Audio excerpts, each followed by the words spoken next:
नमस्कार, आप देख रहे हैं भारत 24 और मैं हूं आपके साथ शाजिया निसार। वक्त हो चला है दिन की सबसे बड़ी बहस का। पब्लिक है, सब जानती है। और आज का मुद्दा बीबीसी की डॉक्यूमेंट्री, जिसको लेकर के विवाद छिड़ गया है। लोगों का गुस्सा, नाराजगी, प्रदर्शन साफ तौर पर जाहिर आ रहा है। तो दूसरी तरफ ओवैसी का तंज भी सामने आ चुका है। गोडसे पर आधारित एक फिल्म को लेकर के अब क्या है आखिर ये पूरा बवाल, जल्दी से आपको एक रिपोर्ट के जरिए समझा देती हूं और उसके बाद से करूंगी चर्चा की शुरुआत।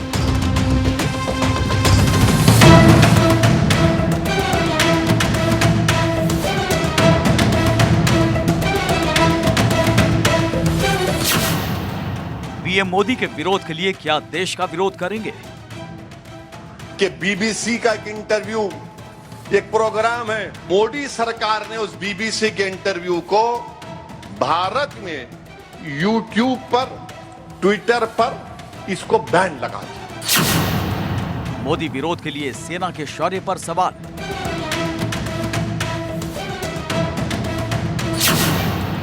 दिग्विजय सिंह ने क्यों मांगे सर्जिकल स्ट्राइक के सबूत?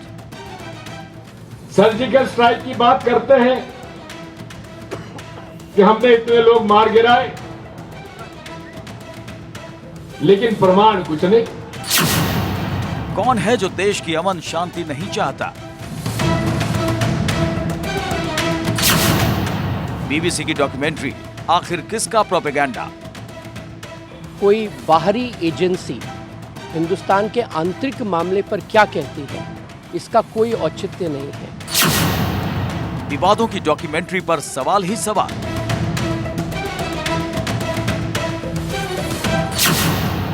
सरकार के बैन से विपक्ष का क्यों उड़ा चैन?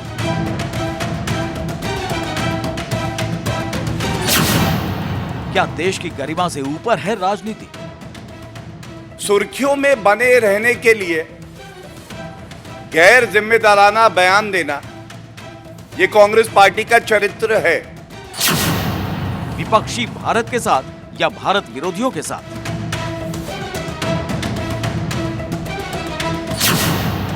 क्या सुप्रीम कोर्ट से भी ऊपर है बीबीसी?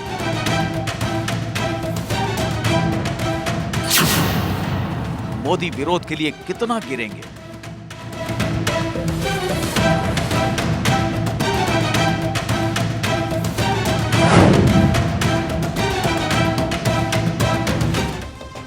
और ऐसे में मैं 5 सवाल पूछ रही हूं। पहला सवाल यह कि बीबीसी की डॉक्यूमेंट्री आखिर किसका प्रोपेगेंडा है, सबसे बड़ा सवाल अभी इस समय आपकी टीवी स्क्रीन पर। दूसरा सवाल, विपक्ष भारत के साथ या भारत विरोधियों के साथ में अभी इस समय खड़ा हुआ है।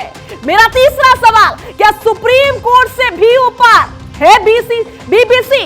क्या वो खुद को सुप्रीम कोर्ट से भी ऊपर समझता है या फिर कुछ लोग उसे समझते हैं, ये भी सवाल। चौथा सवाल, सेना की शौर्य पर आखिर कब तक होते रहेंगे सवाल, विश्वास क्यों नहीं? और पांचवा और आखिरी सवाल ये कि मोदी विरोध के लिए कितना गिरेंगे और कितना गिर जाएंगे, कितना नीचा स्तर अख्तियार करने वाले हैं। बहस की शुरुआत करूं उससे पहले आपको जल्दी से बता देती हूं कि आखिर असदुद्दीन ओवैसी और दिग्विजय सिंह ने आखिर किस तरह से तंज कसे हैं, डिटेल में जान लीजिए। ओवैसी ने क्या कहा सबसे पहले, जब दंगे हुए कि आप तब सीएम नहीं थे, ये सवाल वो पूछते हुए नजर आए ओवैसी। क्या गुजरात दंगों के दौरान लोगों की हत्या करने के लिए अंतरिक्ष या आसमान से लोग आए थे, ये भी सवाल ओवैसी पूछते हुए नजर आए हैं। पीएम मोदी गोडसे की फिल्म को बैन करके दिखाए, बीबीसी मोदी के बारे में कुछ दिखाता है तो ये समस्या है, ये बातें कही गई है ओवैसी की ओर से। दूसरी तरफ दिग्विजय ने क्या कहा ये भी जान लीजिए। झूठ का पुलिंदा, कहां है सर्जिकल स्ट्राइक के सबूत? एक बार फिर से सबूत मांगे गए हैं। दूसरी तरफ कहा गया सर्जिकल स्ट्राइक की कोई रिपोर्ट संसद में नहीं रखी गई है। जब से धारा 370 हटी है, आतंकवाद बढ़ा है। 370 हटने का फायदा हुआ, ये सवाल पूछा गया। आतंकवाद राजौरी तक फैल गया। केंद्र सरकार समस्या कायम रखना चाहती है, यह भी गंभीर आरोप लगाया गया। और इसी मुद्दे पर बड़ी चर्चा की शुरुआत मैं करने जा रही हूं। वैभव अग्रवाल बीजेपी से मेरे साथ जुड़े रहेंगे, अजय वर्मा है कांग्रेस पार्टी से जुड़ेंगे, दानिश कुरैशी जुड़े हैं माध्यम से। साथ ही साथ डॉक्टर विवेक सिंह मेरे साथ जुड़े रहेंगे। साथ ही साथ आपको बता दूं कि संजय राणा राजनीतिक विश्लेषक के स्टूडियो मेरे साथ मौजूद रहेंगे। सैयद जवाद है राजनीतिक विश्लेषक के स्टूडियो मेरे साथ मौजूद रहेंगे। बरखात रेहान भी मेरे साथ इस डिबेट में मौजूद रहेंगी। सभी खास मेहमानों का मैं भारत 24 पर बहुत बहुत स्वागत करती हूं और सीधा रुख कर रही हूं वैभव अग्रवाल का। वैभव जी, क्या लगता है कि बीबीसी इस प्रकार की एजेंडा, देश विरोधी एजेंडा क्यों चला रहा है? क्यों पीएम मोदी की छवि को खराब करने की कोशिश बार बार की जाती है? क्या समस्या है आखिर? शाजिया नमस्कार। देखिए, ऐसा है शाजिया कि यूनाइटेड किंगडम यानी ब्रिटेन, तो ब्रिटेन का अपना वजूद तो खत्म होता नजर आ ही रहा है। वहाँ पे पानी की किल्लत हो रही है, रॉयट्स हो रहे हैं। उनके अपने उनका जो प्रधानमंत्री है वो भारत के ओरिजिन के प्रधानमंत्री हैं। तो ब्रिटेन क्या है, ब्रिटेन यूनाइटेड स्टेट्स के साथ मिलके एक ड्रामा क्रिएट कर रहा है कि पूरे एरिया में स्टेबिलिटी केवल भारत दे रहा है। पॉलिटिकल स्टेबिलिटी जिसको कहते हैं, पूरे एरिया में केवल भारत दे रहा है। और भारत की पॉलिटिकल स्टेबिलिटी से वेस्टर्न प्रोपेगेंडा हो रहा है। वेस्टर्न पावर्स को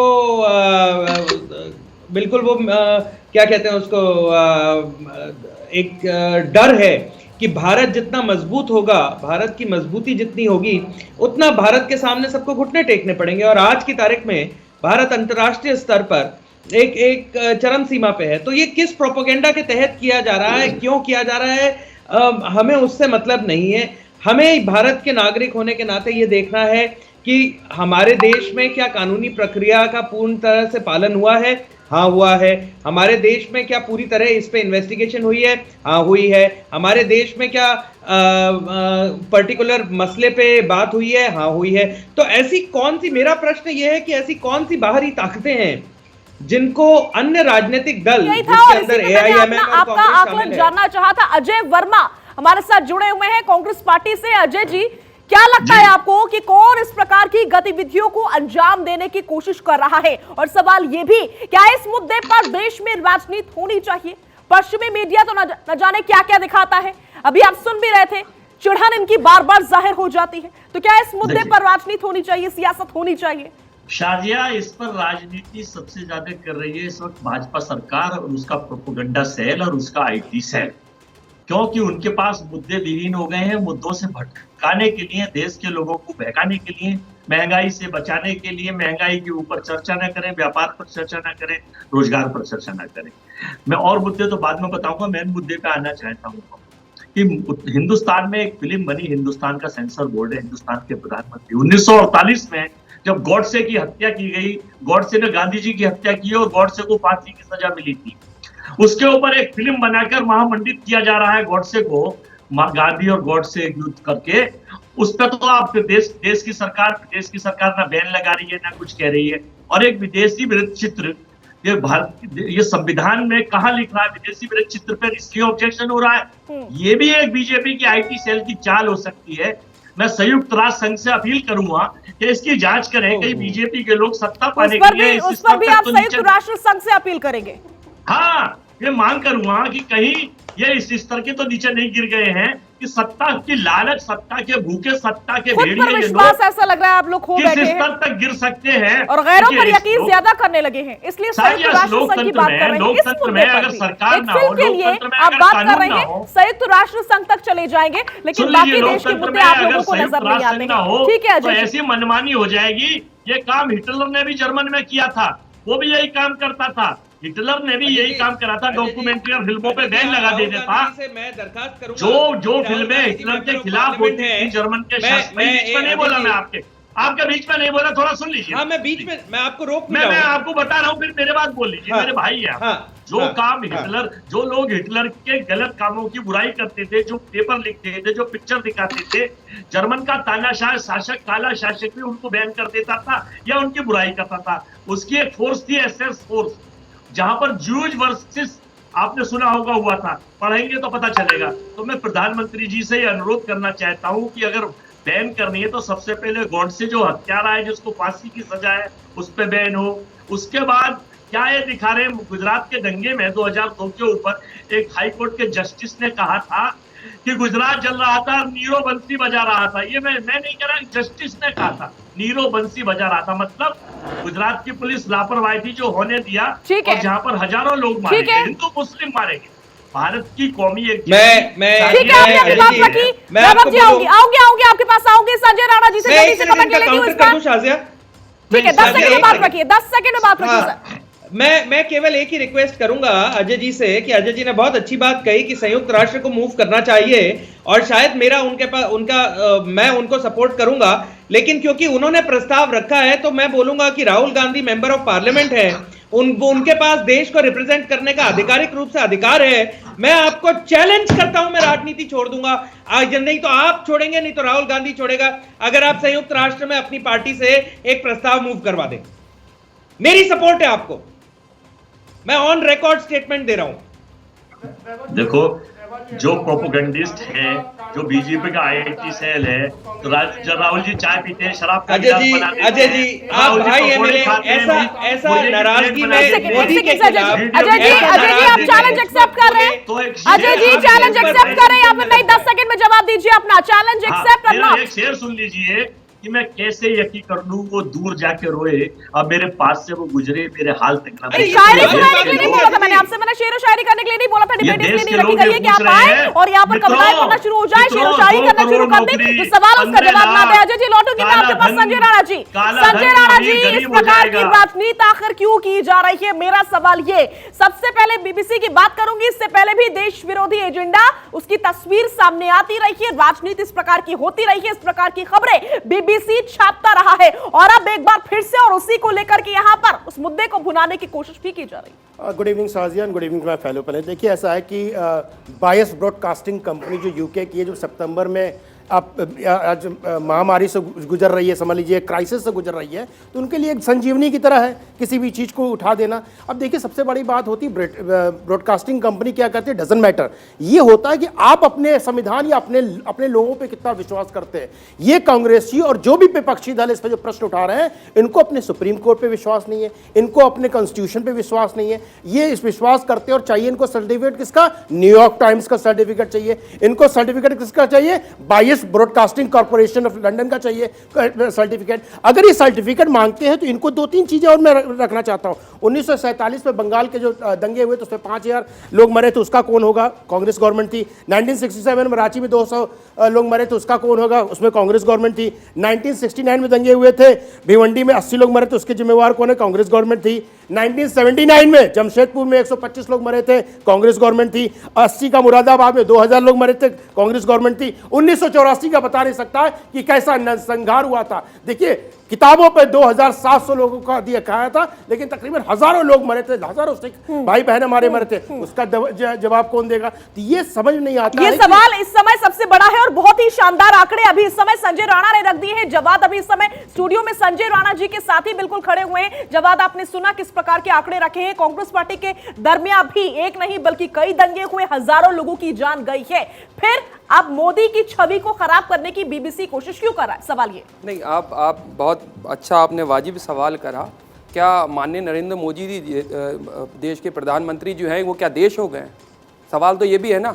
अगर बीबीसी ने एक डॉक्यूमेंट्री बनाई है, उस डॉक्यूमेंट्री का रेफरेंस है उस वक्त के वहाँ के फॉरेन सेक्रेटरी जो आपके थे जेम्स स्ट्रॉ साहब, उन्होंने उस चीज़ का हवाला दिया है। या तो वो गलत कर रहे, एक रिपोर्ट पेश करी गई, उस रिपोर्ट के अंदर क्या लिखा गया है सार्वजनिक करिए ना, देखने दीजिए लोगों को। अगर सच है तो सामने आने दीजिए, अगर गलत है तो आप टिप्पणी कर लीजिए। आप तो देखने से ही मना कर दे रहे हैं। अगर उस रिपोर्ट में ऐसी चीज है, उस डॉक्यूमेंट्री में ऐसी चीज है, तो आप फिर देखने दीजिए ना लोगों को। अगर वो देख करके समझ में आता लोगों को कि चीजें सही हैं, तो लोगों को जज करने दीजिए। लेकिन आप कह रहे नहीं, प्रतिबंध लगा दी, चलिए मान लेते। लेकिन एक वक्त पे मुझे काफी वक्त पहले एक साहब का इंटरव्यू दे रहे थे वो निजी चैनल को, और उन्होंने ये कहा था कि भाई गाड़ी की पहिए के नीचे अगर कुत्ते का बच्चा भी हो जाए तो तकलीफ तो होती है। गुजरात दंगों को लेकर के कहा गया था। ये कौन सा हफ्ते? अरे ये बताइए, तकलीफ ना हो,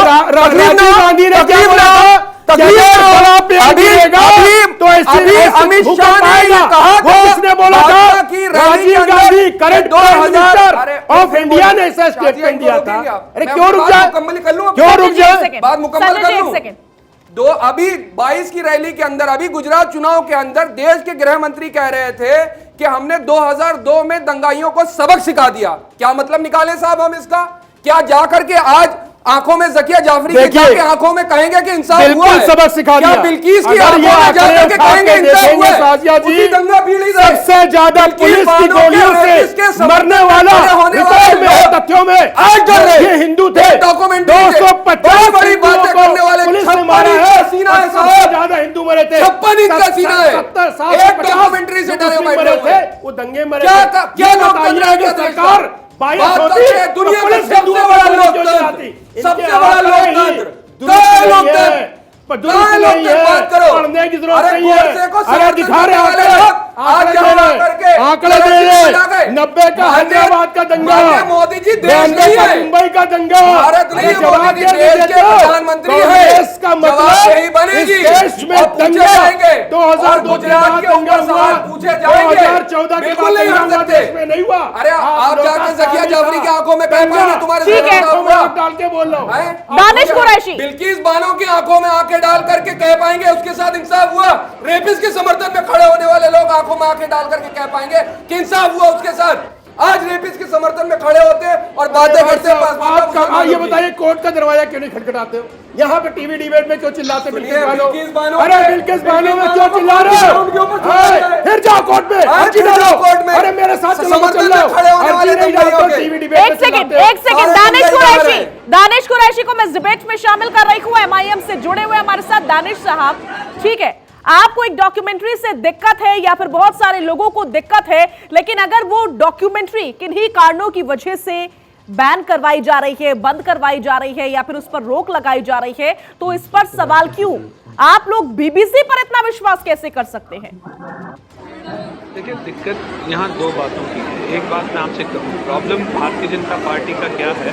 इधर देश की कोई मीडिया प्रधानमंत्री जी की तारीफ करता है तो आप उसको चालाकी से। दानिश साहब, आपका ऑडियो में प्रॉब्लम हो रही है, एक बार उसको ठीक करवा लेते हैं, फिर मैं आपके पास लौटूंगी। सवाल वही है, अजय वर्मा के पास मैं लौट जाती हूँ। अजय वर्मा, सवाल वही है मेरा कि आखिर बीबीसी के ऊपर इतना विश्वास क्यों है, जबकि वो एक नहीं, सिर्फ पीएम मोदी के लिए नहीं, बल्कि मेरे पास तो पूरी फहरिस्त है अरविंद केजरीवाल से लेकर न जाने कौन कौन नेताओं के खिलाफ इस खबर को किस तरह से पोर्ट्रे करके छापता आया है, दिखाता आया है, फिर भी। लेकिन अब बात पीएम मोदी की है तो मैं सवाल पूछ ही ले रही हूँ। देश के प्रधानमंत्री है, हमारा मान सम्मान है, इतना विरोध क्यों? शाजिया, देश प्रधानमंत्री को अपना आदर्श मानता है और लोग उनको आइकॉन मानते हैं।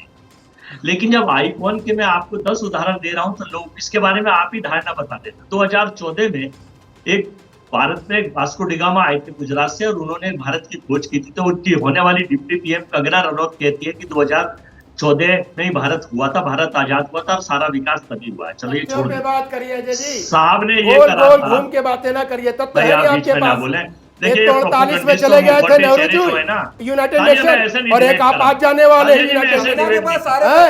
किसी भी महिला के बारे में क्या बात करना, उसका अपना पर्सनल व्यू है, दे सकती है, आप भी अपना पर्सनल व्यू दीजिए। ये बिल्कुल आजाद हुआ, उनके व्यू में आजाद हुआ। एक एक करके अपनी बात रखेंगे, please please, it's my request, please मेरी रिक्वेस्ट है। संजय जी रख सकते हैं ना, एक सेकेंड, प्लीज प्लीज प्लीज, एक एक करके बात रखिए ताकि आप सभी की आवाज सही तरीके से पहुंचे। मित्रों, 2014 में 2 करोड़ नौकरी मिलेंगी, 15 लाख। नहीं तो ये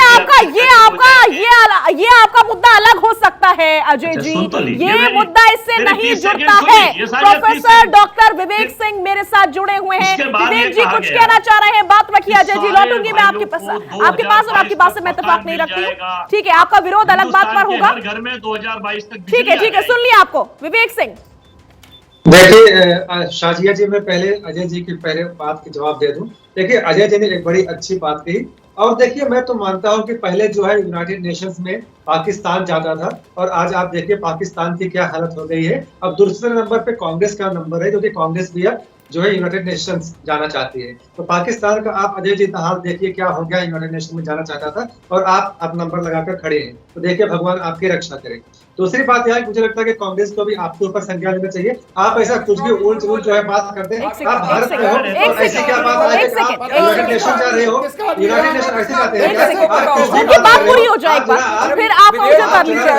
नहीं, आप आप काउंटर कर लीजिएगा, आप काउंटर कर लीजिएगा जब बात ऐसे डिस्टर्बेंस क्रिएट होती है। प्लीज एटलीस्ट उनकी बात सुनिए। बता दिए जय एक्स्ट्रा झूठ बोल रहे हैं या सच बोल ठीक रहे है, हैं? सवाल पूछ लिया, पूछ लिया सवाल। संजय जी एक second please, calm down please. मैं आपके बात का जवाब दे दूंगा, आपका मैं आता हूं आपके ऊपर भी। पहली बात तो मैंने देखी, दूसरी बात यह है कि एक जो है उसको आप जो है भ्रमित ब्रॉडकास्टिंग कॉर्पोरेशन कह लीजिए।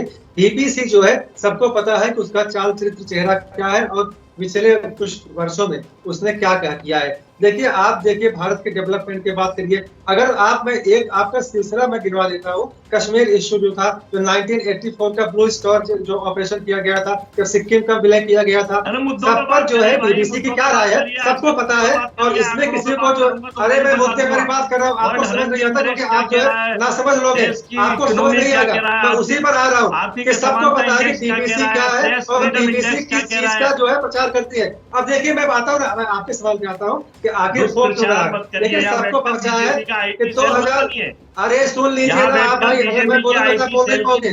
आपकी स्पीड बड़ी अजय जी एक सेकंड एक एक करके अपनी बात रखिए please please please please. Ajay Varma ji, आप मेरा बिल्कुल मुकाबला नहीं कर सकते, आपकी स्पीड बहुत कम है। आप चुप रहिए, थोड़ा मुझे सुनने दीजिए। देखिए, 2024 का जो है चुनाव है, G20 की समिट है, उसमें भारत अध्यक्षता कर रही है।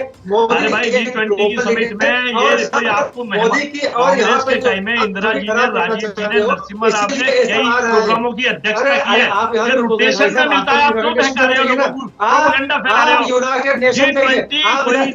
रोटेशन में लोगों को मिलता है, रोटेशन में मिलता है, नॉलेज बढ़ाइए और उठा के देख लीजिए। कोई ऐसा नहीं है ये रोटेशन में मिलता है, ये सिस्टम है। ठीक है दानिश कुरैशी का एक बार फिर से मैं रुक कर रही हूँ, दानिश कुरैशी का एक बार फिर से रुक कर रही हूँ। और सवाल मेरा वही होगा, दानिश साहब, बीबीसी के ऊपर आंखें बंद करके क्या आप लोग विश्वास करते हैं? देखिए शाजिया, मैं वही कह रहा था इससे पहले भी कि दिक्कत क्या है कि भारतीय जनता पार्टी की जो पॉलिसी है वो ये है कि अंतर्राष्ट्रीय मीडिया अगर देश के प्रधानमंत्री की कुछ तारीफ करता है तो फिर उसे वो नरेंद्र मोदी जी की महिमा गान करते कि देखिए इसने ये लिख दिया, उसने वो लिख दिया, इन्होंने बड़ा चढ़ा के ये काम किया और वो कर दिया, डंका बज गया, ये वगैरह वगैरह नजर। वहीं कोई अगर विदेशी मीडिया क्रिटिक्स करता है तो फिर उसको आप इस तरह से जोड़ते हैं कि देश के प्रधानमंत्री के लिए सबसे पहले तो मुझे लगता है कि ये जो पूरी डॉक्यूमेंट्री है, प्रधानमंत्री देश का मान और सम्मान है, इस बात को तो आप स्वीकारते होंगे। शाजिया सुनिए, मेरी बात तो सुन लीजिए। दरअसल बात हो रही है 2002 की। क्या 2002 में नरेंद्र मोदी जी प्रधानमंत्री थे देश के? मुझे बताएगा कोई? क्या प्रधानमंत्री थे देश के? नहीं थे। तो दिक्कत क्या है कि उस दौर में आपको पता है कि क्या यूएस ने क्या बिहेव किया था, किस तरीके से उनके वहां जाने पर। लेकिन ओवैसी साहब ने तो सवाल पूछे कि जब दंगे हुए क्या आप तब सीएम नहीं थे? क्या गुजरात दंगों के दरमियान लोगों की हत्या करने के लिए अंतरिक्ष या आसमान से लोग आए थे? पीएम मोदी गोडसे की फिल्म को बैन करके दिखाएं, इस प्रकार की बातें ओवैसी साहब कह रहे हैं। तो बिल्कुल, अगर गोडसे की फिल्म को बैन करने की मांग अगर हिंदुस्तान में नहीं होगी तो कहां होगी बताइए तो आप। ठीक है, नागपुर हेडक्वार्टर से तो ऐसी बातें नहीं निकलेंगी। ठीक है, तो इसमें मेरा आपसे ये सवाल है दानिश साहब कि एक तरफ आप लोग कहते हैं कि फिल्मों पर इस प्रकार की बयानबाजी नहीं होनी चाहिए, इस प्रकार का एजेंडा नहीं चलना चाहिए, ये जो हैशटैग्स चल रहे हैं वो नहीं चलने चाहिए, ये बैन नहीं लगना चाहिए, और अब जब कुछ होने जा रहा है तो भी समस्या, ना हो तो भी समस्या। एक तरफ रहिए ना आप लोग। देखिए शाजिया, सुनिए मैं आपको बताऊं शाजिया, अभी आप कह रही थी, कोई हमारे पैनलिस्ट गिना रहे थे कि इस साल में इतने दंगे हुए, उस साल में उतने दंगे हुए, और उसके बाद आपने आखिर में ये कहा कि उसके बाद नरेंद्र मोदी जी की छवि को इस तरह से मतलब धूमिल कर रहा है बीबीसी। तो आप मुझे ये बताइए कि किसी भी दंगे में कुछ भी हुआ, क्या उसका जस्टिफिकेशन है कि पहले इस तरीके का हो गया, उनके लिए कुछ नहीं कहा गया, उस दौर की सरकारों को नहीं क्रिटिसाइज नहीं किया गया, तो मोदी जी को भी नहीं किया? क्या ये तर्क है? हमारा पैमाना ये है किसी भी इंसाफ का? दूसरे नंबर की बात सुनिए, अरे आप लेकिन ये बताइए SIT गठन हुआ, उस समय किसका राज था? कांग्रेस यानी यूपीए का राज था, और उस सरकार में आपके ओवैसी साहब बैठे थे यानी समर्थन दे रहे थे। SIT कब गठन हुआ था आपको पता है? SIT की रिपोर्ट कब आई आपको पता है? आपको सुप्रीम कोर्ट पे भी भरोसा नहीं है तो किस पे भरोसा है? आप ये तो बता दीजिए। अगर आप प्रश्न मोदी जी पे उठाते उठाओ, लेकिन आप ये बताओ जो जितने दंगे मैंने गिनाए हैं उसके उस दंगों का जिम्मेवार कौन होगा, उनके नाम क्यों नहीं आते हैं, बीबीसी चर्चिल का नाम क्यों नहीं लेता है? आपको तथ्यों पे जवाब देना होगा। और आप ये बोल रहे हो कि फिल्मों पे आपत्ति होनी चाहिए, चलिए मैं आपका मान लेता हूं, ये बताइए दूसरी पिक्चर आती है फिर आपका जो स्टैंड होता बदल जाता है। देखिए स्टैंड मत बदलिए, या तो आप स्टैंड पे रहिए या स्टैंड को ना मानिए। आप बोलते हो कि न्यूयॉर्क टाइम्स में छपा तो सही है, चलिए मैं मान लिया। बीबीसी में ब्रॉडकास्टिंग हुआ, बायस ब्रॉडकास्टिंग कॉर्पोरेशन में आया, वो सही है। भैया सब सही है, यानी सुप्रीम कोर्ट गलत है, हिंदुस्तान के बड़े नेता प्रधानमंत्री गलत है, राष्ट्रपति गलत है, दुनिया का जो हमारा कॉन्स्टिट्यूशन वो गलत है, लेकिन बीबीसी सही है जो सिंकिंग शिप है। ठीक है, ये सवाल आपने पूछ लिया, क्या बीबीसी सही है? जवाब के पास मैं जा रही हूँ, जवाब ये डेटा है मेरे पास में, ये कुछ रिपोर्ट्स है मेरे पास में जिसको लेकर जो बीबीसी द्वारा छापी गई है या फिर पश्चिमी मीडिया द्वारा छापी गई है। इसमें अरविंद केजरीवाल की खबर का भी जिक्र है, दो अलग अलग तरह से खबर को छापा गया है। महात्मा गांधी को लेकर के भी ये लिखते हैं। इतना ही रही, यूक्रेन और इंडिया को जोड़ करके भी इन्होंने कुछ लिखा है। नुपुर शर्मा के मामले में भी इन्होंने कुछ लिखा है। इनफैक्ट इन्होंने कोविड को लेकर के भी इंडिया को घेरा है। आज ये लोग पीएम मोदी पर सवाल उठा रहे हैं, तो इतना विश्वास क्यों? ये कुछ भी छापते हैं और आप लोग विश्वास कर लेते हैं। नहीं तो क्या किसी प्रधानमंत्री पे सवाल खड़े करना बिल्कुल देश की गलत है? बिल्कुल गलत नहीं है, ये तो मीडिया की स्वतंत्रता के ऊपर है। हर देश के प्रधानमंत्री के ऊपर सवाल होते हैं। विपक्ष का काम क्या है? सत्ता पक्ष को सवालों के ऊपर घेरना। और ये क्या कहलाता है? ये हमारे देश का लोकतंत्र कहलाता है। जहां जहां लोकतंत्र है वहां वहां नेताओं को, जो सत्ता पक्ष के लोग होते हैं, उनसे सवाल पूछना है। और यही कहा जाता है कि मीडिया जो है वो लोकतंत्र का चौथा स्तंभ है। अगर बीबीसी की बातों में गलती है, सच्चाई है जो है, वो लोगों के सामने आने को दीजिए। अगर लोगों के पास आने नहीं दीजिए, अब आपने क्या कर रखा है? माननीय प्रधानमंत्री वो रिपोर्ट दिखाई है, वो रिपोर्ट दिखाई है, वो रिपोर्ट पब्लिश क्यों नहीं करी? फाइन डाइनिंग वाला जो खान मार्केट का फाइन डाइनिंग ग्रुप है ना, वो कर सकते हैं। इनको कानून के बारे में ज्ञान नहीं है। आप अगर इन्वेस्टिगेशन कराती हो, इन्वेस्टिगेशन नहीं बोलूंगा, आप गलत बोलोगे। हमारे पानी में कानून का ज्ञान ना होने की वजह से मैं बोलूंगा, कुछ तो आपको पीना पड़ेगा। पिला रहा पानी, बोलने नहीं देंगे आप बोलने देंगे। यही तो हम कह रहे हैं। आप डॉक्यूमेंट्री में बिलीव करो और प्रश्न उठाओ। बिल्कुल उठा रहे हैं। अरे सुनिए, अरे सुनेंगे नहीं, यही तो लोकतंत्र के ऊपर खतरा है। विवेक सिंह जी आ रही हो आपके पास? ठीक है, ठीक है, ठीक है, लोकतंत्र के ऊपर खतरा है। देश है भैया, सवाल है, प्रधानमंत्री से सवाल हो सकता है, लेकिन ऐसा संविधानिक टेलीविजन पे आज संजय राणा और भारतीय जनता पार्टी के प्रवक्ता ये बताएंगे इन 8 साल में माननीय प्रधानमंत्री जी ने कितनी प्रेस कॉन्फ्रेंसेस की? बताइए प्रधानमंत्री उनको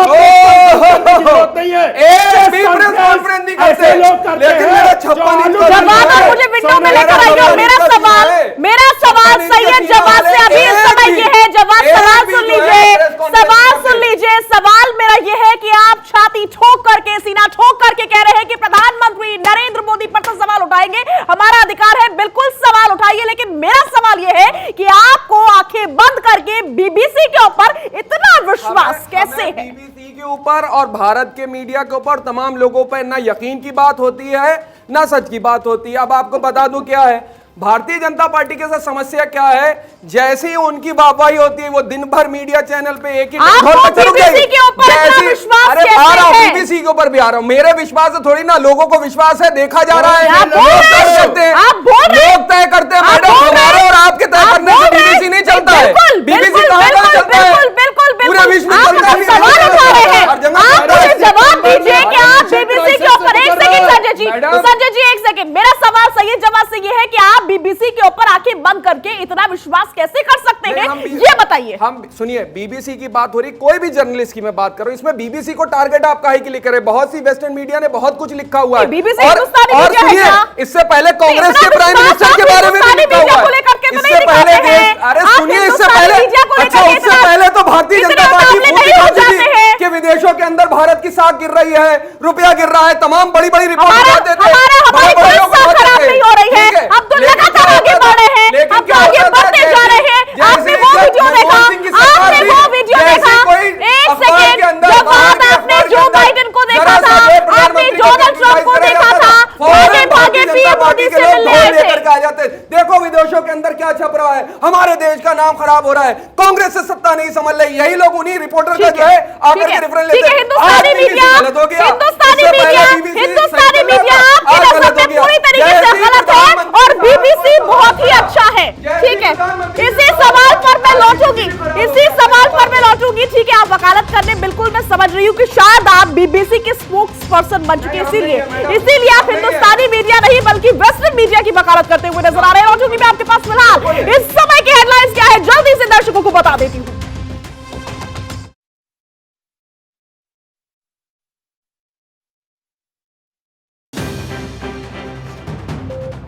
जम्मू में दिग्विजय सिंह ने सर्जिकल स्ट्राइक पर उठाए सवाल। कहा सर्जिकल स्ट्राइक का नहीं मिला कोई सबूत, बीजेपी का पलटवार, कांग्रेस ने सेना का अपमान किया, कांग्रेस का चरित्र सबके सामने। कुश्ती विवाद में मेरी कॉम की अध्यक्षता में 5 सदस्यों की कमेटी गठित। खेल मंत्री अनुराग ठाकुर का बयान, WFI अध्यक्ष ब्रजभूषण शरण सिंह के खिलाफ रेसलर्स। पीएम मोदी पर बीबीसी डॉक्यूमेंट्री को लेकर ओवैसी का तंज। कहा डॉक्यूमेंट्री बैन तो गोडसे की फिल्म बैन क्यों नहीं, टीपू सुल्तान को बताया देशभक्त। आलोचकों पर बोले धीरेन्द्र शास्त्री। कहा कुछ लोग हिंदू होकर हिंदुओं पर सवाल उठाते हैं, तुम हमारा साथ दो, हम हिंदू राष्ट्र बनाएंगे। जयपुर के महारानी कॉलेज में बवाल, छात्र संघ कार्यालय के उद्घाटन के दरमियान छात्रों के 2 गुटों में मारपीट। राजस्थान विश्वविद्यालय छात्र संघ अध्यक्ष निर्मल चौधरी के साथ मारपीट।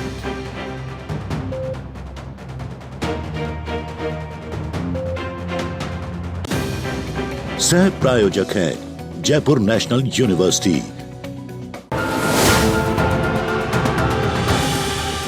तो मोदी विरोध के लिए आखिर कितना गिरेंगे ये सवाल अभी इस समय सबसे ज्वलनशील सवाल है। वैभव अग्रवाल का मैं सीधा रुख कर रही हूं। वैभव जी, अब तक मैं नहीं समझ पाई हूं कि हिंदुस्तानी मीडिया से ज्यादा वेस्टर्न मीडिया पे यहां के कुछ लोगों को, चुनिंदा मुट्ठी भर लोगों को विश्वास क्यों है? देखिए शाजिया, मेरे काबिल मित्र ने संयुक्त राष्ट्र तक जाने की बात तो कही दी है, लेकिन कोई बात नहीं, हम उसका बुरा नहीं मानते। लेकिन मैं आपको एक बात याद दिलाना चाहूँगा आपके ज़रिए, आपके चैनल के ज़रिए सभी को, दर्शकों को याद दिलाना चाहूँगा कि ये कुछ लोग जो चिल्ला रहे हैं मोदी मोदी मोदी मोदी और जिनके पेट में हो रहा है दर्द, ये वो लोग हैं जिनके पास 2014 से पेशाब करने के लिए पेशाब घर नहीं होते थे। ये वो लोग हैं जिनके पास किताब पढ़ने के लिए बत्ती नहीं होती थी। ये वो लोग हैं जिनके पास पीने के लिए 2014 से पहले पानी नहीं होता था। ये वो लोग हैं जिनके पास अपनी आबरू ढकने के लिए कपड़ा नहीं होता था। ये वही लोग हैं जो संयुक्त राष्ट्र जाने। ये ज्यादा हो गया वैभव जी, ये ज्यादा हो गया, थोड़ा सा ज्यादा हो गया, ज्यादा नहीं, थोड़ा सा ज्यादा हो गया। एक सेकंड जवाब अजय जी, इतना मत हंसिए, एक सेकंड जवाब, प्लीज। वैभव अग्रवाल जी, वाकई ये थोड़ा सा ज्यादा हो गया। इतनी भी बुरी हालत में देश नहीं था जितना आपने बता दिया है। अजय वर्मा का रुख कर रही हूँ क्योंकि वो लगातार हंस रहे हैं। अजय जी क्यों हंस रहे हैं? एक मिनट शाजिया, एक मिनट, आपकी जो तारीफें हो गई, बात खत्म होगी फिर आप जाइए। अजय जी, साजिया जी, मैंने अभी आपसे कहा था ये नहीं, जो आपकी तारीफें हुई है उस पर हंसी आ रही है। कांग्रेस पार्टी की कंगना रनौत के भाई है। नहीं, ये भी कंगना रनौत के भाई है। कंगना रनौत ने तो कहा भारत था ही नहीं, इन्होंने बीच में कंगना रनौत कहां से आ जाती है? कुछ नहीं मिलता तो कंगना रनौत को लिखा ले आओ, कुछ नहीं मिला तो शाहरुख खान को ले आओ। ये क्या तरीका है? ये क्या तरीका डिबेट करने का? तथ्य नहीं तो बता दीजिए, सवाल नहीं पूछूंगी कि इससे पहले भारत था ही नहीं, आजाद। अजय जी, अगर आपके पास तथ्य नहीं है तो बताइए, मैं आपसे सवाल ना पूछूं। हमारे पास तथ्य है साजिया जी। तो फिर कंगना का नाम बीच में मत लाइए। मित्र मीडिया, देखिए माना मित्र मीडिया सारी चीजें कर सकता है, लेकिन लोग मैं कंगना की मित्र हूं, आप ये समझ लीजिए।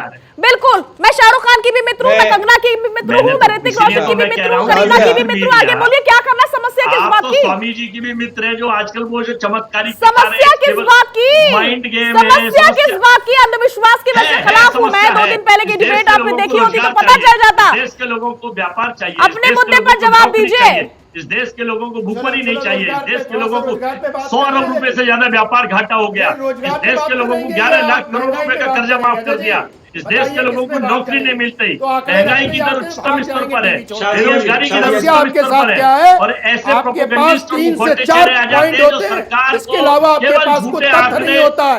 कभी कंगना को ले आएंगे, कभी दिया सलाई माचिस करने लगेंगे टीवी डिबेट में। अरे भैया, आप कंगना रनावत का पर्सनल व्यू हो सकता है, कुछ भी वो कुछ भी बोल सकती है। आप इस डिबेट में कांग्रेस का रिप्रेजेंट कर रहे हो तो कांग्रेस की बातें रखो, कंगना रनावत की बातें क्या हो रही है? 2014 के पहले ये बता दीजिए कितने घर बने थे और कितने घरों में बिजली गई थी? आपके पास आंकड़े हैं? नहीं है। ये बताइए कितने किलोमीटर सड़क बनती थी? आपके पास आंकड़े हैं? नहीं है। अरे मान लो कि नहीं आंकड़े, आज के दिन में 28 किलोमीटर रोडें बन रही है, रात के जमाने में 2.5 किलोमीटर बनती थी। और बताते हैं कितने घरों में बिजली पहुंची है? तकरीबन 7.5 लाख लोगों के घरों में नए बिजली कनेक्शन लगे। अरे भाई साहब, आंकड़े लेके टीवी डिबेट में आया करो। कंगना रनावत से आप नहीं जीत पाओगे। आपका behaviour just like Rahul Gandhi साहब, जो आलू से सोना निकालते हैं और पत्थर किसानों को काला बोल देते हैं। गलत बयानबाजी कर रहे हैं या नहीं कर रहे हैं वो तो जनता जानती है। जब बात लौटूंगी मैं आपके पास अजय जी, क्यों जनता नहीं जानती? गलत बयानबाजी कर रहे हैं। एक कांग्रेस के नेता होकर के बोल रहे मैं टॉपिक में वापस लौट रही हूँ। संजय जी एक सेकंड जवाब, एक सेकंड दानिश साहब के पास में जा रही हूँ। दानिश साहब, ब्रिटिश हिंदू संगठनों का कहना है कि सोशल मीडिया प्लेटफॉर्म्स पर लक्षित गलत सूचना को मुख्यधारा के ब्रिटिश मीडिया द गार्जियन और बीबीसी बढ़ावा देते हैं।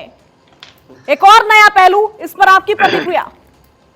देखिए शाजिया, मैं तो एक बात ये कहूंगा कि पैनल पे हमारे एक मित्र, मैं खत्म कर लो, मैं किसी के बीच में नहीं बोलता, मेरे भी बीच में कोई ना बोले, इसकी गुजारिश है। हमारे पैनल पे जो राजनीतिक विश्लेषक मित्र जो आए हैं, पहले मेरे सवाल का जवाब दे दीजिए दानिश साहब। मैं वही आ रहा हूं, उसी पे आ रहा हूं। उनको टैग कर देने की जरूरत है कि सरकार के पक्ष का विश्लेषण करेंगे और ये सरकार के विपक्ष का विश्लेषण करेंगे, ताकि समझ में आ जाए। क्योंकि होता क्या है, एक ही तरफ के आंकड़े रखे जा रहे हैं। हम तो सिर्फ ये पूछना चाहते हैं अग्रवाल जी से कि आप मुझे ये बताइए कि जिस जमाने में प्रधानमंत्री जी ने पॉलिटिकल साइंस की डिग्री ले ली, उस जमाने में वो कह रहे हैं कि उनके पास पीने को पानी नहीं था, जाने को यूरिनल सेंटर नहीं थे, पता नहीं कहां कौन कौन से बीजेपी के बड़े बड़े नेता, कौन से बीजेपी के बड़े नेता लोटा लेके खेत में जाते थे, जरा हमें भी बता दें तो समझ में आ जाए। दिक्कत क्या है, जाते थे, सभी जिस तरीके का प्रोपेगेंडा भारतीय जनता पार्टी, सुनिए, देखिए अग्रवाल साहब, आप बोल रहे थे, मैं खामोश, सब सुन तो लीजिए। अरे विपक्ष की आवाज भी सुन लीजिए, आपको शासन चलाने में आनंद आएगा। सुनिए, विपक्ष की आवाज भी सुन लिया करें।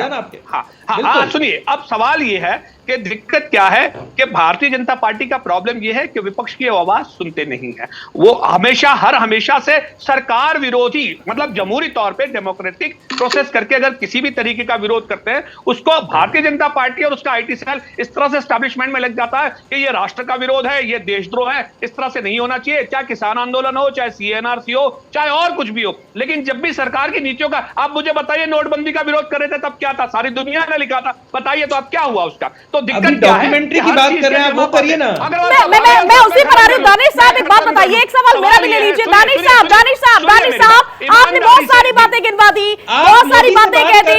एक सेकंड वैभव जी, एक सेकंड, जब आपसे बोला जाता है तब आप जवाब नहीं देते, जब आपको बोलना था तब आपने कुछ कहा नहीं। अब मेरा सवाल पूछने दीजिए मुझे। दानिश साहब, एक बात बताइए, इतनी सारी आप लोगों को समस्याएं हैं, परेशानियां हैं, आप लोगों की बातें नहीं सुनी जा रही है, तो अगर बीबीसी कुछ गलत सर छाप देता है तो आपको उसका भी समर्थन करना शुरू कर देंगे? देखिए, बात समर्थन और विरोध की नहीं है। ऑलमोस्ट जो वो लिंक है वो तो ब्लॉक कर दिया गया है। लेकिन मैं ये कहता हूं कि अगर भारतीय जनता पार्टी को इतनी दिक्कत है तो बीबीसी के खिलाफ अभी तक क्यों क्रिमिनल मामला, ऑफेंस रजिस्टर नहीं करवाया प्रधानमंत्री मोदी जी ने या भारतीय जनता पार्टी ने? सॉरी, एफआईआर रजिस्टर हो चुकी है, आपको अंदाजा नहीं है देश में राजनीतिक हालात क्या है। अच्छा जी, चलिए, बहुत बेहतर है। अब मुझे ये बताइए कि कब बैन कर रहे हैं बीबीसी को इंडिया में? आप प्रधानमंत्री पे लिखा है तो कब कर रहे हैं? कल अभी कर रहे हैं? कितने पार्लियामेंट का क्वेश्चन है, ये भी बता दीजिए। तो कुछ नहीं है, मैं यही जानना चाहता था। दानिश भाई, यही जानना चाहता था, कितने घंटे में बीबीसी बंद कर दिया जाएगा भारत में? आप मुझे बताइए, इनको यूएन जाना हो जाने दो। क्या भारतीय जनता पार्टी या देश की सरकार एक एक करके नहीं, जवाब मुझे समझ में नहीं आ रहा है, मुझे समझ में नहीं आ रहा। लोगों को हंसी आती है। एक सेकंड, सभी मेहमानों के पास में वापस लौटूंगी, सही जवाब के पास में जा रही हूँ। जवाब आप मुझे ये बताइए कि आपको बीबीसी से इतनी मोहब्बत, इतना विश्वास कैसे है? अरे हमें कोई प्रेम नहीं है, लेकिन इनका लगाव क्या है वो तो पूछ लीजिए। लेकिन आप यहाँ पर अभी इस समय बीबीसी के स्पोक्सपर्सन नजर आ रहे हैं। भारत लोकतंत्र देश है, एक सेकुलर मुल्क है, यहाँ पर डेमोक्रेसी है। आपके पास क्या सबूत है कि बीबीसी ने सही छापा है? अरे भाई ये तो लोगों को, पर आप अगर कोई चीज लेकर के आ रहे हैं, अगर आपके लोगों ने देखा कोई रिपोर्ट को, कोई एक चीज पेश करी गई है, उसके बाद लेट देम पीपल डिसाइड कि भाई वहां पर ये सही चीज है नहीं है, क्रॉस करने दीजिए लोगों को। अगर देखने में कोई आपत्तिजनक चीज लगी है तब करिए। आप बताइए माननीय प्रधानमंत्री जी ने 8 साल में कितनी प्रेस कॉन्फ्रेंस करी? एक भी नहीं, एक भी नहीं। और प्रेस की बात हो रही है यहाँ पर, मुझे लगता है बहुत जल्द आपको हो सकता है माननीय प्रधानमंत्री जी का इंटरव्यू लेने का सौभाग्य मिलेगा। आपको जलन क्यों हो रही है? मैं तो चाहता है नहीं मिले, मैं चाहता हूँ मिले। अगर अपने सवाल मैं ये कह रही हूँ कि अगर आप लोगों की बातें नहीं सुनी जाएगी, अगर वो पीसी नहीं करेंगे, प्रेस कॉन्फ्रेंस नहीं करेंगे, तो आप गलत बीबीसी को सही ठहरा देंगे। आप गलत बीबीसी को सही ठहरा देंगे, विरोध में आप इतने अंधे हो जाएंगे। बिल्कुल नहीं। ये बताइए, प्रधानमंत्री जी से सवाल करना, संजय भाई 2 मिनट, माननीय प्रधानमंत्री जी से सवाल करना और चाहे सरकार से सवाल करना, ये लोकतंत्र की मजबूती की एक निशानी है। अगर कोई आपत्तिजनक चीजें लगती हैं, आप छोड़िए बीबीसी को। करण थापर का इंटरव्यू याद है आपको? सवाल नहीं पूछा गया है यहाँ पर, सवाल नहीं पूछा गया है, सवाल नहीं पूछा गया, डॉक्यूमेंट्री बना दी गई है, डॉक्यूमेंट्री बना दी गई है। संजय जी, कितने पत्रकारों को वो देखिए, ऐसा मित्र को पता नहीं है, जब कोई भी डॉक्यूमेंट्री इन्वेस्टिगेशन होती है तो सरकार से अप्रूवल लेना पड़ता है। अब जब इस तरह की इन्वेस्टिगेशन होती है, इसको कहते हैं फाइन डाइनिंग। खान मार्केट के लोग आए, कहीं से भी लिख दिया और बना दिया। ये बताइए, सुप्रीम कोर्ट ने जो भी जजमेंट दिया, एसआईटी सर, एसआईटी की रिपोर्ट के बेसिस पे दिया होगा जजमेंट। आपको विश्वास नहीं अपने सुप्रीम कोर्ट को, आप चैलेंज कर रहे हो डायरेक्टली और इनडायरेक्टली कि सुप्रीम कोर्ट का जो जजमेंट है वो गलत है, और बीबीसी या न्यूयॉर्क टाइम्स या वायर या राना अयूब अगर जो बोलती है वो डॉक्यूमेंट्री देखी। भाई डॉक्यूमेंट्री मुझे देखने क्यों जो उसमें तो ये कहा ही नहीं गया है कि सुप्रीम कोर्ट गलत है, नहीं है। वहां 2002 के गुजरात के दंगों की बात करी गई है, प्रूफ क्या है? 2002 के दंगों की बात करी गई है, 2002 के दंगों के अंदर किसकी सरकार थी? अरे राजधर्म का पालन करिए, राजधर्म का पालन करिए। कौन कह रहा था राजधर्म का पालन करने के लिए? तो 250 अरे राजधर्म का पालन करने के लिए कौन कह रहा था? बोलेंगे, अरे बोलने नहीं देते, यही समस्या, सुना नहीं जाता है। अरे किसने चला था? चली थी, ठीक है चलाई थी। ठीक है संजय जी, मेरा सवाल यह है कि जब कश्मीरी पंडितों का नरसंहार हुआ, तो इसको लेकर के बीबीसी के द्वारा कोई वीडियो क्यों नहीं बनाई गई, कोई डॉक्यूमेंट्री क्यों नहीं बनाई गई? सवाल मेरा यह है विवेक सिंह आपसे। मैं जवाब दूं? देखिए जी, मैंने आपको शुरुआत में बता दिया कि बीबीसी किसके लिए फेमस है, और चाहे कश्मीर के मुद्दे पर हो, चाहे और अब जो है जो हमारे पंजाबी सिखों का मामला हो, आप किसी भी देख लीजिए, सिक्किम विलय का मामला हो, हर विषय में जो है ना भारत जितने बेइज्जती कर सके उसके बारे में ही काम करता है। लेकिन मैं जब्बार जी की बात सुन रहा था, देखिए आपको मैं बस ये पूछना चाहता हूँ, आप सब लोगों पे हर बार आप लोकतंत्र की दुहाई देती हैं, आप जो है सेकुलरिज्म की दुहाई देती है, तो बस मैं ये पूछना चाहता हूँ, क्या आप सबको संविधान में भरोसा है?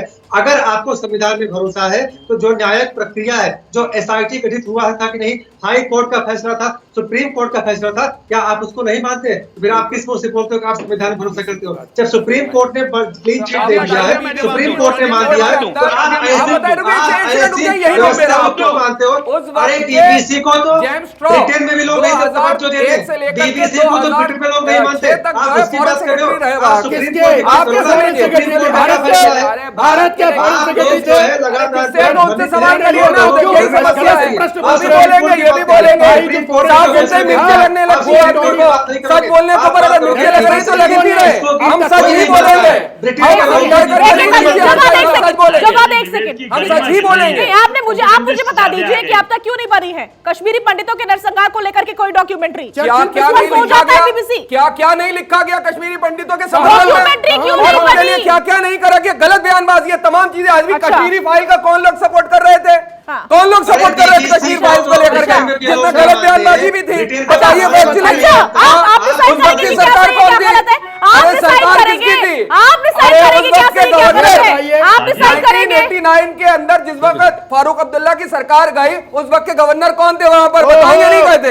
जगमोहन कौन थे? 3 दिन पहले पूछिए, जगमोहन साहब थे। जनवरी को ज्वाइन। अरे पूछिए, सरकार में कौन था? वीपी सिंह की सरकार कौन था? किसके समर्थन से चले? भारतीय जनता पार्टी के समर्थन से सरकार चल रही थी और कश्मीरी पंडितों का नरसंहार हो रहा था और देश तमाशा बना देख रहा था। पानी पी लीजिए प्लीज, ठीक है। ब्रिटिश सांसद रामी रेंजर ने कहा, एक सेकंड, मेरा सवाल यह है, मैं जानकारी साझा करना चाह रही हूं। संजय जी, ब्रिटिश सांसद रामी रेंजर का कहना है कि डॉक्यूमेंट्री निष्पक्ष नहीं है, 100 करोड़ लोगों की भावनाओं को ठेस पहुंची है इससे, लेकिन इन जैसे लोग स्वीकारते ही नहीं है। देखिए, उनके प्रधानमंत्री ने भी बोला है, भूल जाइए मेंबर ऑफ पार्लियामेंट में क्या बोला हो, लेकिन इन लोगों की समस्या क्या है? ना किसी पे विश्वास करते हैं, जो संवैधानिक पद पे बैठा हुआ एक व्यक्ति है, ना अपने कानून पे विश्वास करते हैं। ये विश्वास ऐसे करते हैं जो बिकी हुई राजनीति, बिके हुए जो पत्रकार है उनकी बात हो रही थी। आप खुद ही बोले, खुद ही विवेक भाई ने क्या बोला कि संविधान के अनुसार अगर कोई भी चलता है ना, बिल्कुल संविधान चलता है, संविधान मानते हैं। अरे मैं पालन करता हूं, मैं काम है ये। ठीक है संजय जी, माफ कीजिएगा, बीच में रोक रही हूँ। अमित शाह का संबोधन शुरू हो चुका है, सीधा पोर्ट ब्लेयर से क्या कह रहे हैं कि इस बड़े द्वीपों को, इन महान शहीदों के, वीरता के, जिन्होंने पराक्रम की पराकाष्ठा की, ऐसे हमारे वीरों के साथ जोड़कर न केवल सेना का मनोबल बढ़ाया है, न केवल तीनों सेना को सम्मानित किया है, इसके साथ साथ में भारत की युवा पीढ़ी को हमेशा के लिए उत्साह, प्रेरणा और देशभक्ति के संस्कार से सिंचित करने का काम किया है। इसलिए मैं आज इस सभा के अंदर प्रधानमंत्री जी को बहुत बहुत बधाई और साधुवाद देना चाहता हूं। इसके साथ साथ भारत की तीनों सेनाओं के सभी जवानों को भी बहुत बहुत साधुवाद और अभिनंदन करना चाहता हूं, क्योंकि इनके पराक्रम को आज बहुत अच्छे तरीके से देश के इतिहास के साथ संजोने का काम हुआ है। मित्रों, जब भी नेताजी का नाम सुनते हैं तो रोंगटे खड़े हो जाते हैं। इतना साहस, इतना पराक्रम, इतनी देशभक्ति, और देशभक्ति सिर्फ होना नहीं, देशभक्ति को कर्तृत्व में ढालना, ये चारों चीज शायद ही किसी विरले के अंदर होती है। नेताजी हमारी आजादी के आंदोलन के एक वीर पुरुष थे, जिनके अंदर ये चारों चीज थी। नेताजी के व्यक्तित्व में वसंत ऋतु के सूर्य के जैसा आकर्षण था, जो ना बहुत गर्म होता है ना बहुत शीत होता है। जब समय था सोचने का, आजादी के आंदोलन में वो कांग्रेस के अध्यक्ष रहकर 2 साल तक कांग्रेस के आंदोलन का नेतृत्व करते रहे, फॉरवर्ड ब्लॉक भी बनाया, एक प्रकार का आर्थिक चिंतन भी रखने का प्रयास किया। जब कलकत्ता के मेयर बने, अच्छी प्रशासनिक क्षमता का भी परिचय कराया, मगर जब लगा कि द्वितीय विश्व युद्ध में भारत को आजाद करने का एक मौका है, अंग्रेजों की कैद से उनकी आंख में धूल झोंककर वहां से बर्लिन तक की यात्रा, मित्रों, वो यात्रा का कोई वर्णन पड़ेगा तो कमी हो जाएगी। मैं देश भर के युवाओं को अपील करना चाहता हूं कि नेताजी को जानना है तो नेताजी की दोनों यात्राओं को ध्यान से पढ़िए। देश के लिए कोई एक व्यक्ति अपने अल्प आयु के अंदर क्या कर सकता है, इसका एक उत्कृष्ट उदाहरण था जो नेताजी ने एक पूरे विश्व के सामने रखा है। मैं इस पर आपको बाद में बताऊंगा। नेताजी के लिए देश का सम्मान, देश की जनता के प्रति ईमान और खुद के स्वाभिमान से बढ़कर कुछ नहीं था। मित्रों, मोदी जी ने अंडमान निकोबार द्वीप समूह में आज जो दो चीजें की हैं, वो दोनों चीजें, दोनों कार्य अंडमान निकोबार द्वीप समूह को भारत के आजादी के और आजादी के बाद भारत की सुरक्षा के इतिहास में स्वर्ण मंडित अक्षरों से लिख दिया है।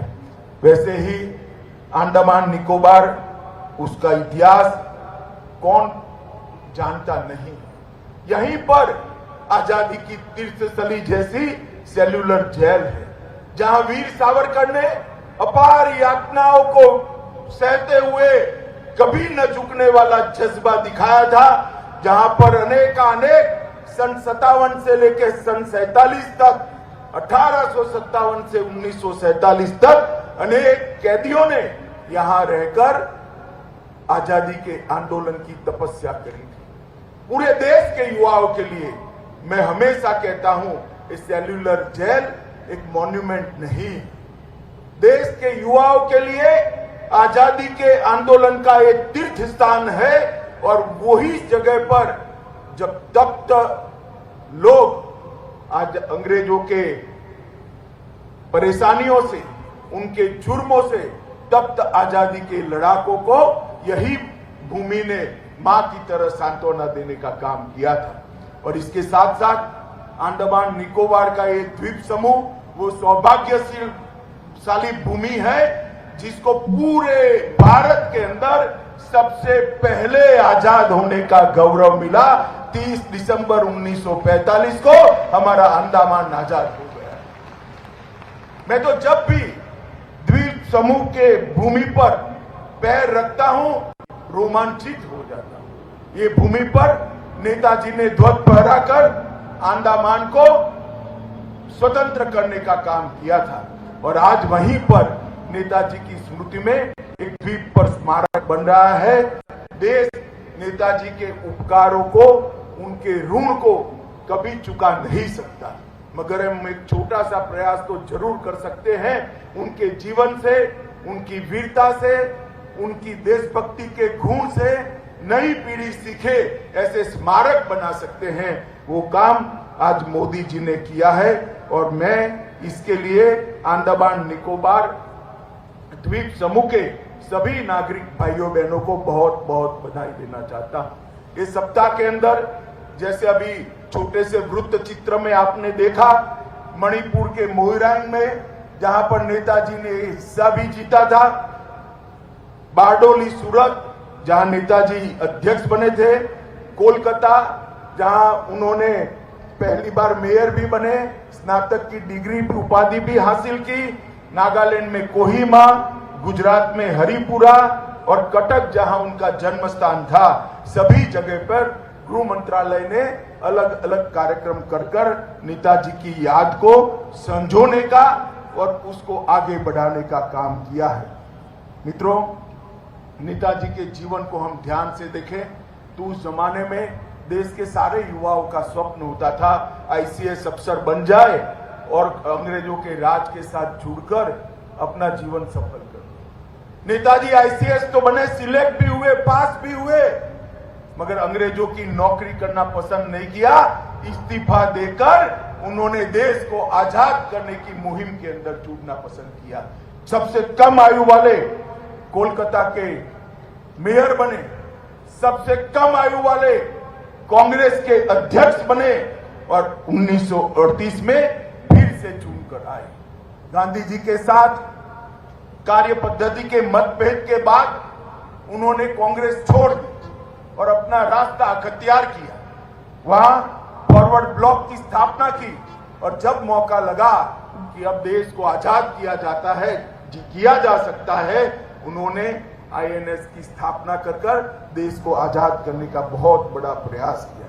उन्होंने गांधी जी से मतभेद के कारण कांग्रेस तो छोड़ी, मगर आजाद हिंद फौज का जब रेडियो बना तब उन्होंने बापू से आशीर्वाद मांगकर अपनी लड़ाई के लिए विजय के आशीर्वाद मांगे और उन्होंने कहा था कि बापू आपके आशीर्वाद के बगैर मेरी ये लड़ाई सफल नहीं हो सकती।